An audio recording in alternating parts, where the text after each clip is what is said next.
Kids at our daycare are playing a weird new game. Written by Rhonnie Fordham. I needed a job, and Albany, Georgia wasn't exactly thriving. Without a degree or a baby daddy that gave a damn, I didn't have many options. So considering the limited openings my associate's degree got me, I gravitated towards daycare, and soon enough landed a gig at one of the better ones. Family gathering. Summertime meant the job wasn't too bad at first.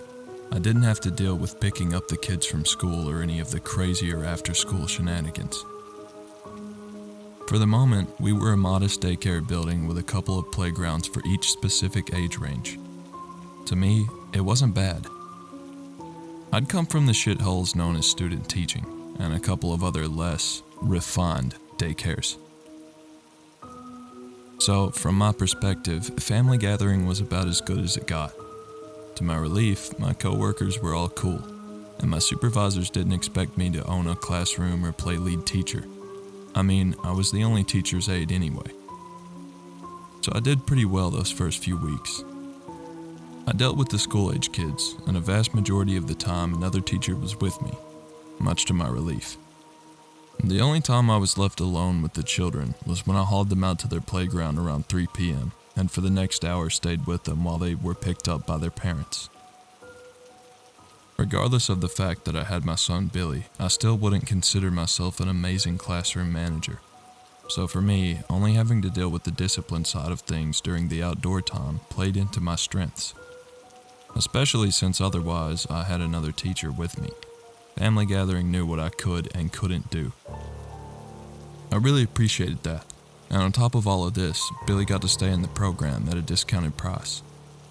By the middle of July, I was starting to get the hang of things. There was the routine work day followed by a night of bliss where Billy and I would crash at my mom's house. Considering I closed, I actually got to spend more time with Billy now more than ever, since he and I would be the last to leave the family gathering building along with my coworker Myra. At 24 years old, I'd already matured enough to where I didn't need the clubs or socializing.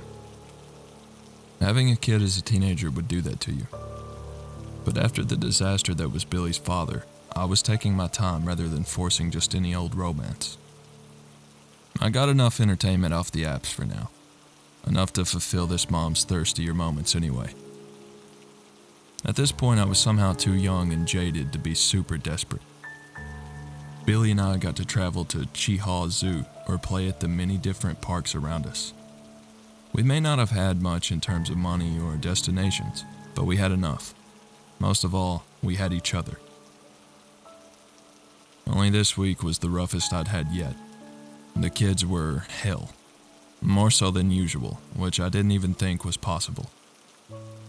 During the day, I was grateful to be around the other more experienced teachers. They ranged in size and style from stout, fiery matriarchs to the scrawny, shrill drill sergeants. Being around them made me a bit worried that the sly abs and slender physique I'd been clinging to since childbirth might give way to one of the extreme figures embodied by my fellow employees. But regardless of my coworkers' dramatic techniques, these women were all fantastic and damn sure cared about the children. Not to mention I enjoyed other teachers' company. I knew I needed their support. After all, there was nothing like hearing Myra or Mrs. Audrey's reassuring, "Hang in there, Julie," during every temper tantrum or half-ass fight I had to break up.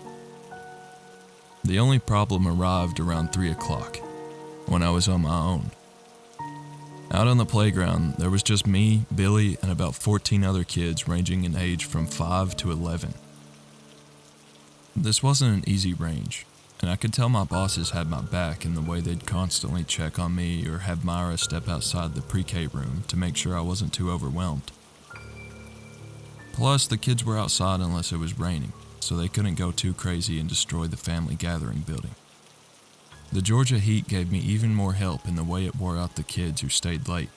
So overall, I guess I couldn't complain too much, except for days like today. Just 10 minutes into being left alone with the kids, and I'd already had to stop 3 fights, 2 of which were veering toward outright brawls between 2 female third graders, Jane and Wendy. Jane's 11-year-old brother Richie was already testing my nerves with his passive-aggressive replies to my demands that he stop bullying the first graders, including my son. Of course, beneath the blistering sun, sweat drenched my brow skin as I kept watch like a prison warden. My only company was the cheap walkie-talkie we used to announce whose parents had arrived. Us employees doing the best we could to relay messages through the static, that is. Throughout the afternoon, I had to run back and forth across the sprawling playground. The kids were scattered about. Some were on the small basketball court, some in the play castle, the swings, and Billy at his usual spot, looking for fossils in our beloved dirt patches. I didn't mind the exercise. The extra steps would at least keep me from reaching heifer status. But there was one spot I didn't like. At the far side of the playground, a chain-link fence separated my after-school crowd from the preschool's playground. But before you could reach the preschool fence, a large wooden wall was propped up by a shed. My guess was for the kids to climb on it, or maybe to serve as a backstop for when the basketball headed that way. Either way, the wall was a fucking nightmare. Inevitably, our biggest shitheads Jane and Richie would hide back there, probably committing or plotting their biggest crimes. Given the easy access to the gates leading out to the preschooler playground, and to the shed door that was often left unlocked, there was a plethora of hiding spots for the kids. So not only could they theoretically play mean tricks on the teachers, but I was forced to constantly make the rounds back here in case something seriously bad did happen. And shit, don't even get me started on how long it took to haul them out from behind the wall once it was time to go back in. Around 3:15, I paced over by the swings. The spot was empty and thus perfect for the few minutes of solitude necessary for survival in this line of work. Even if silence was impossible, given all the screaming and intermittent shrill cries the kids made out of frustration. But hell, this was close enough. Savoring the moment, I leaned back against the swing post. I tilted my head back for an invisible smoke and all too real relaxation. I even got a chance to close my eyes. Mrs. Julie? I heard Wendy Saunders yell. Her welling tone instantly shook me from the meditation. I turned to see Wendy stop right in front of me, my 5'5" frame towering over her. Wendy was sweating more than me. Wendy, a chubby little girl with brown eyes that rivaled mine in emotional electricity. She was out of breath, but far from unable to talk. They're being mean to Stanley, Wendy went on, emphatic. She pointed across the playground. Acting off instinct, and instinct alone, I knew where she pointed to without even having to look. That fucking wall. They keep bullying him and they're gonna beat him up. Wendy rattled on. We were playing courtroom and Richie and Jane was being mean to him. I told them... I stopped her while keeping my groans internalized.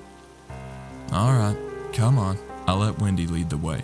The long march across the deserted landscape was quiet until we got closer to this family gathering courtroom. Oh, she's coming.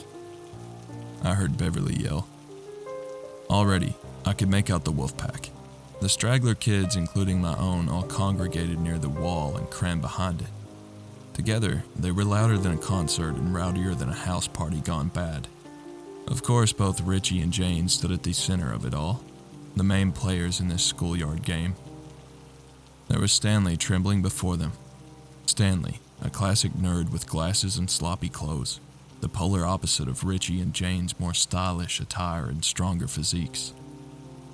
You're guilty, Richie yelled at Stanley, an obnoxious leadership born from being the only preteen at family gathering. Richie then motioned towards Stanley while placing his fiery attention on everyone else. He did it. We all know he kidnapped her. Beverly, a little light-skinned girl, rushed beside Richie and Jane, Beverly's hands clinging to her Princess Tina doll. See, I told you. But I gave it back to her, Stanley whimpered. Joining in Richie and his sister's bloodlust, Beverly pointed an accusatory finger at Stanley. He took her, and he wouldn't give her back. She announced to the world. The bullying bothered me. It'd bother anyone. And yet, there was a kind of kinship, a bond formed by the bullying tactics. The kids seemed to enjoy it. Throughout my stay at family gathering, I wasn't sure about ever intervening until shit got out of hand. After all, there was no racism or sexism or homophobia involved in this behavior. Nothing too mean-spirited or evil. After all, they were just kids. It don't matter. Richie further condemned Stanley. He waved at the doll with a prosecutor's glee. You kidnapped Tina. I stopped on the concrete. By now I noticed Billy and several other kids were standing on the grass and next to a bench as they watched this trial play out. No one was in the preschool yard, but these kids were loud enough as is. You're in trouble, Jane. Wendy hurled at the siblings. Breaking away from the courtroom, Jane glared at her. No, I ain't. All right, guys, I started. I held up my hand, struggling to take control per usual. Just be cool, all right? What happened? Immediately, Jane pointed at Stanley. Stanley shrinking under her spotlight. He kidnapped her doll. Yeah. Beverly interjected. We're playing courtroom, Mrs. Julie. One of the kids on the sideline yelled. Wendy grabbed my arm, pleading. Yeah, but they're doing too much. Shaking my head, I raised the walkie-talkie a little higher. Needless to say, I knew no voice would come through. Disappointment joined my aggravation. Just where the hell were the parents? They're always doing too much, I replied. But we're playing courtroom. Richie said as he stopped next to Jane. The two of them joining forces to combat me. Usually a successful strategy until one of the badass teachers showed up. Richie pointed at Stanley. And he kidnapped her doll. So we're giving him the death penalty. Jane added. With a theatrical panic, Wendy jumped up and down, her performance putting the cringiest of Disney Channel stars to shame. They're gonna beat him up. See? I told you. I took one look at Stanley. He was on the verge of tears, too scared to even speak. The boy was ready to cower inside the shed, or in any other secluded hiding spots this area had to offer. Listen, y'all ain't beating nobody up, I told Jane and Richie. Both siblings groaned. Beverly held up her Tina doll in an effort to further exploit her victimhood. But he kidnapped Tina. Avoiding eye contact, Richie turned away, his posture smug yet strong. A posture of defiance that should have still been a couple years away for a kid his age. And kidnappers get the death penalty. I stole a glance at Billy. He was watching intently. The others all around him were as well. Such was the appeal of Richie and Jane, not to mention how much sway they had over the school-age crowd, much to my disgust. Sighing, I ran a hand through my hair. Well, we're not doing the death penalty. But why? Jane groaned. I told you. Wendy chastised the siblings. Because we're family gathering, I told Jane and Richie. We treat each other like a family. I waved a hand toward Stanley and the stone-faced jury. We don't do the death penalty and all that stuff. I saw relief enter Stanley. His sigh of relief echoed through the unusually silent playground. Richie gave me a detached stare. He wanted to get angry. He wanted to fight back. But there was something else in that expression. A creepy, conniving quiet. Being younger, Jane couldn't keep her emotions in check. She threw up her arms, annoyed. So what do we give him then? I don't know, I started. Beverly marched right up to me. Well, She held up the doll. you gotta give him something. Exactly. She's right. I heard another kid agree. In an awkward pause, I hesitated. The wolf pack was now getting to me. There, Billy was watching me. Then the worst kind of peer pressure hit. The personal kind. Listen, I'm gonna be honest with y'all, I told the crowd, but especially to Richie and Jane. We don't do the death penalty in Georgia anymore. Holding the kids hostage with my every word, I leaned in closer toward the siblings, specifically targeting them with my calm yet firm stance, even if I was technically lying about her home state. Instead, we just give them prison. There's no death penalty. We just give them life in prison. What? Even for kidnapping?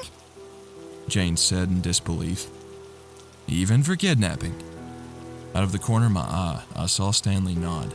He started slouching his shoulders once he heard the other kids agree. Richie took a confident step toward me. But what about murder? I gave him a grin. The confidence was back. Julie Muro was handling classroom conflict half-assed decent for once. It's still just life in prison. Okay. Richie scoffed. So y'all chill out. My stern gaze shifted between the siblings. There's no reason to be acting this way. Don't touch Tina! I heard Beverly screech. At first, I got annoyed.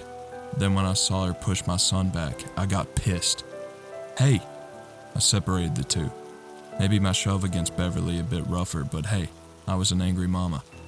What are y'all doing? Beverly pointed at Billy as my son recoiled back against the wall. His face was quivering. I disciplined something he always dreaded. Beverly went on. She put the doll to my face once more. Instantly, I pushed it away. He's been grabbing her all day. Beverly pleaded. Yeah, he has. Richie interjected. I saw him do it this morning. Jane joined in. I wanted to throw that fucking doll in the street, but instead I turned toward my son. Billy was relieved to see me not so much irate as going through the motions. Just leave the doll alone, Billy. Yes, ma'am, Billy nodded. We might have to put him on trial too. Richie remarked. Smirking, I faced his sneer. Well, remember, Richie.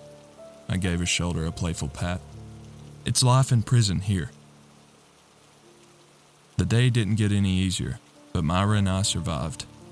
I got home with Billy around 7:45, myself exhausted, Billy ready for another round of Fortnite.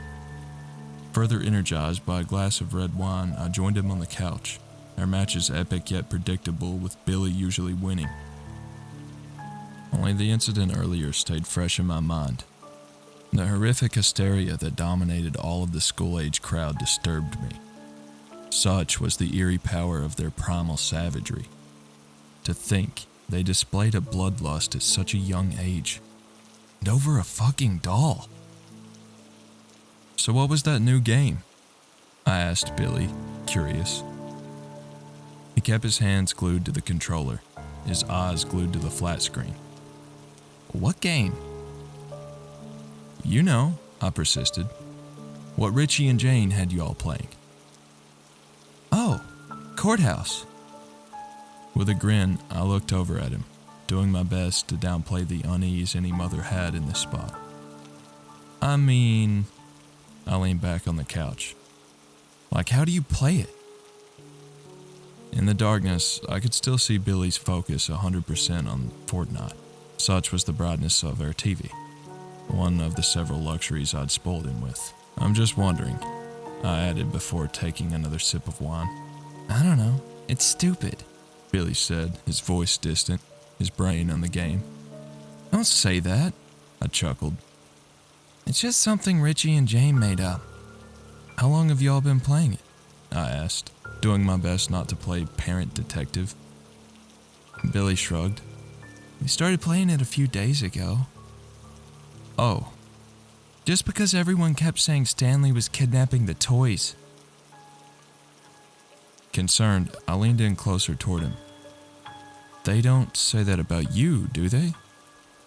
They just say I try to steal Beverly's doll.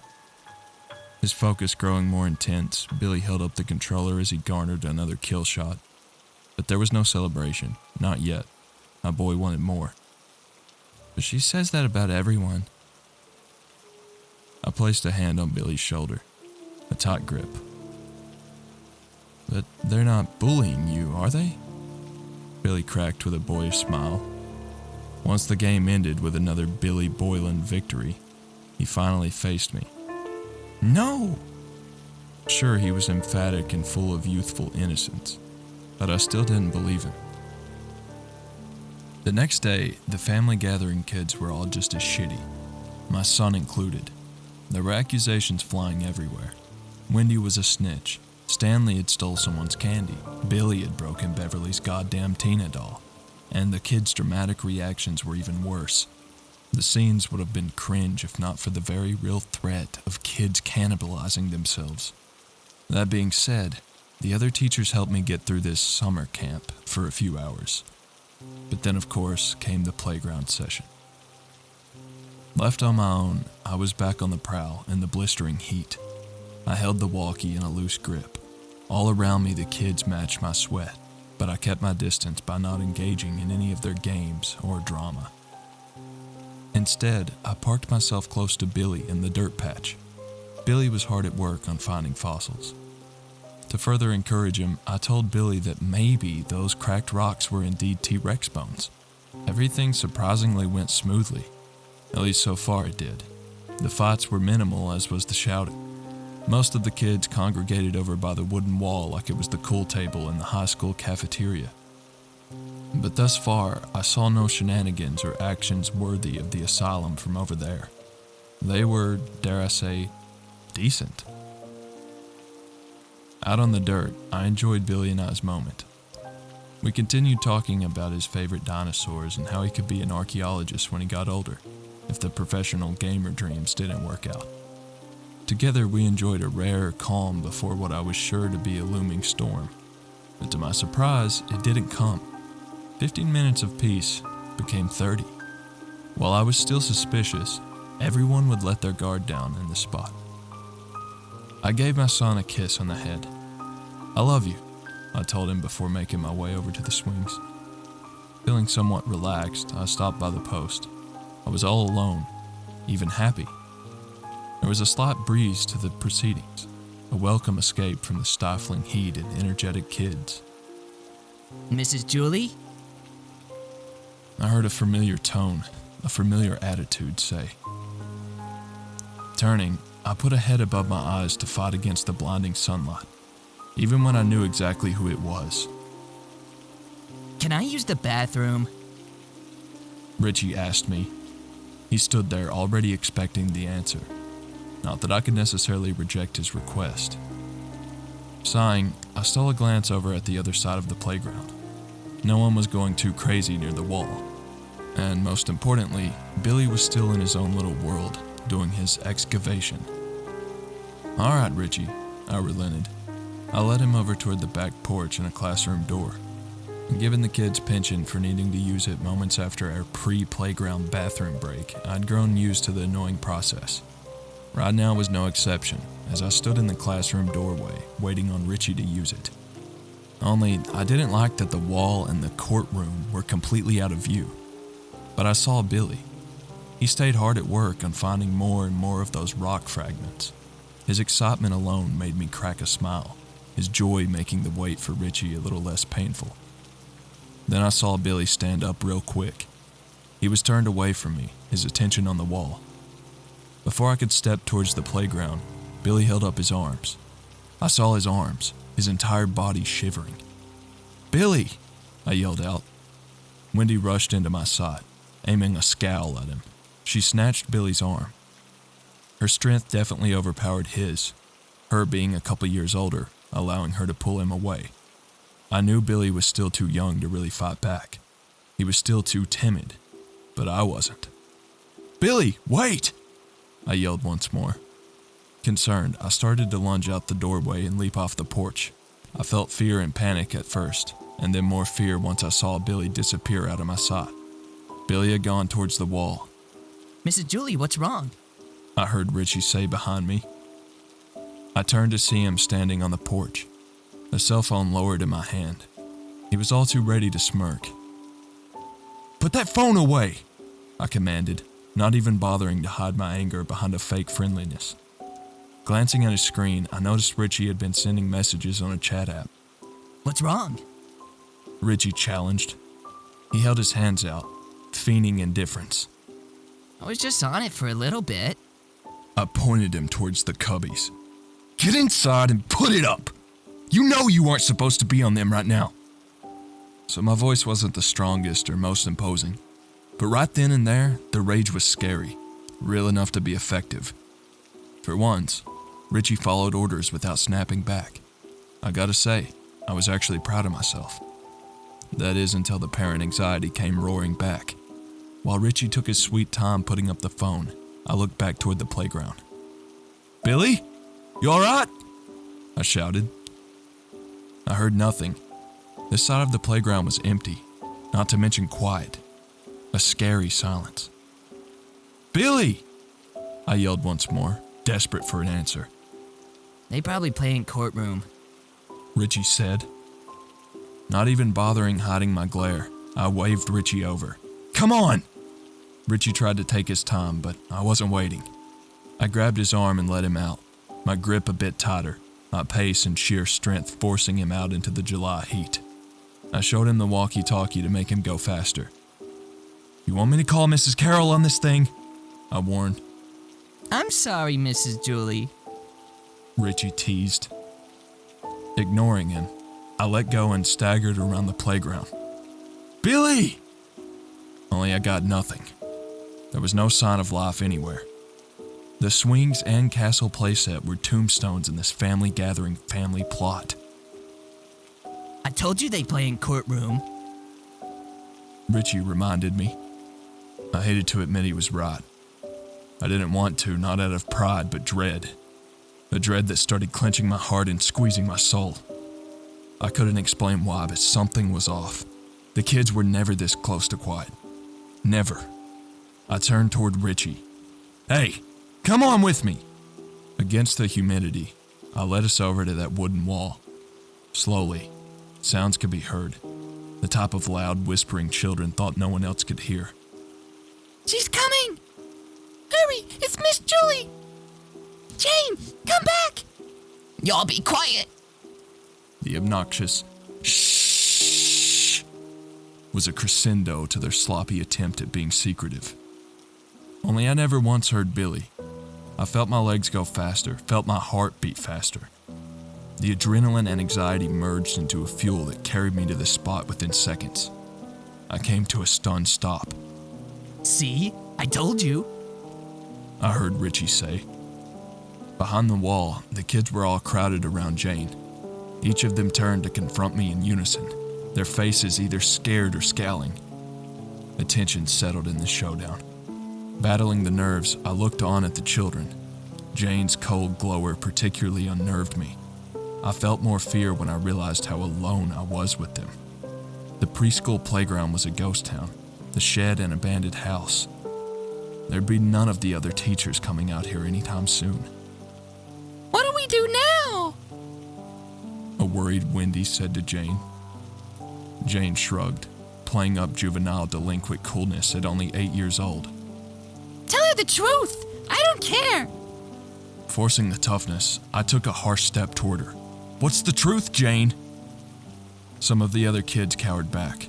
Some of them avoided eye contact, and most of them were shivering, but not Jane.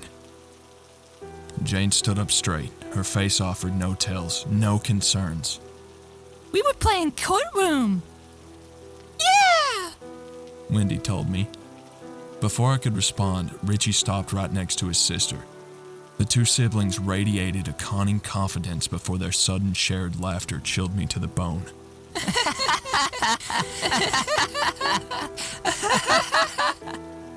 We had a big case today, Mrs. Julie.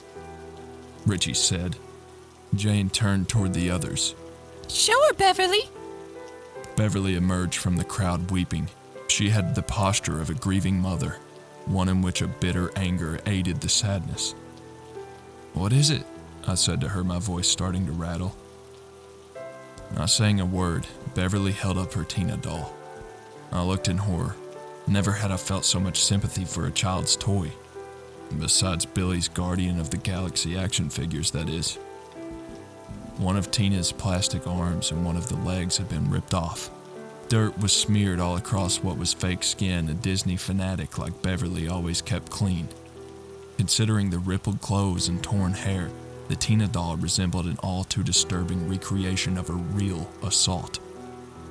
Other kids gasped. I noticed Stanley amidst the wolf pack, his arms folded but trembling in a restless rhythm. She's dead! Wendy cried out. Showing support, I knelt down in front of Beverly. Beverly? As she lowered the dead doll, I grabbed Beverly by the shoulders. What happened? Jane reached toward me. He murdered Tina! I gave her a glare, one that even stopped Jane dead in her tracks. I asked Beverly! Unable to hide her own anger, Jane stood still, watching me. Her and Richie's disapproval was all too clear. But I turned my focus back to Beverly. Sweetie, what happened?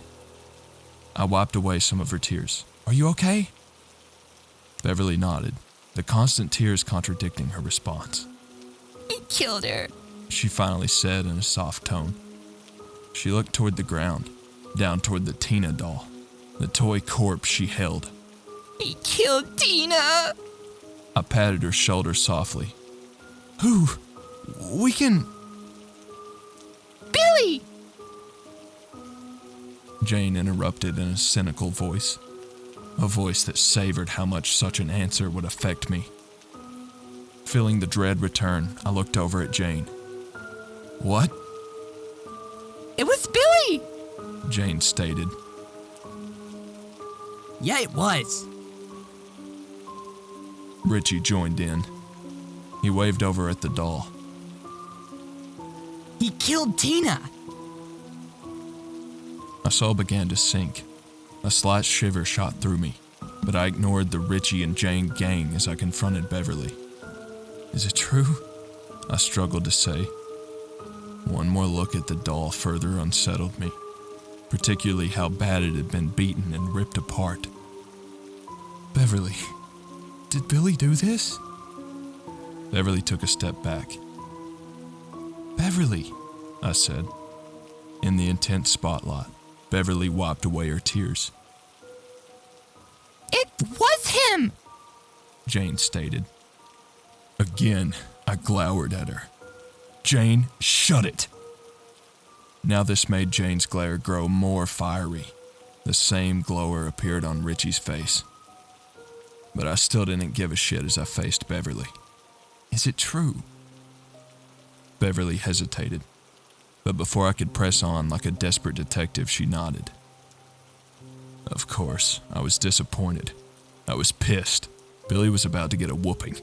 I stood up before another wave of anxiety slammed into me. I searched the mob, looking amongst all the kids. Billy wasn't there. Then, amidst the deafening dread, I realized I hadn't seen him at all since I was on the porch. Sensing my fright, Jane and Richie chuckled. A few of their followers even joined in the laughter. I told you, Mrs. Julie. We were playing courtroom. Yeah, Mrs. Julie. Jane taunted me. I fought the fear as best I could. But right before the kids, I knew I was crumbling into an hysterical mess. I glared at Jane and Richie. Where is he? I charged up to them in their sneers. What did you do to him? Richie and his smirk kept their cool. And he committed murder! Jane responded. Breathing heavy in the hot summer evening, I looked toward the preschool playground, the shed, all the neighboring buildings. I didn't see Billy anywhere. Yeah, he killed Tina! I heard Wendy agree with Jane. I turned my focus back toward the brother and sister, their sly smiles tearing into my nerves like knives. The other kids' stoic stares felt even more painful. Where is he? I yelled. We did what you told us to do. Richie said with a smile. Yeah. Jane added. The epiphany disturbed me. I ran a hand through my hair, through my sweat, through the worry. Feeling myself tremble, I turned and looked off at the shed, my body growing weaker, but I knew I wouldn't be passing out anytime soon. Not when I had to find my son. He was out here in this daycare maze. The kids had imprisoned him somewhere. We gave him life in prison. Richie said.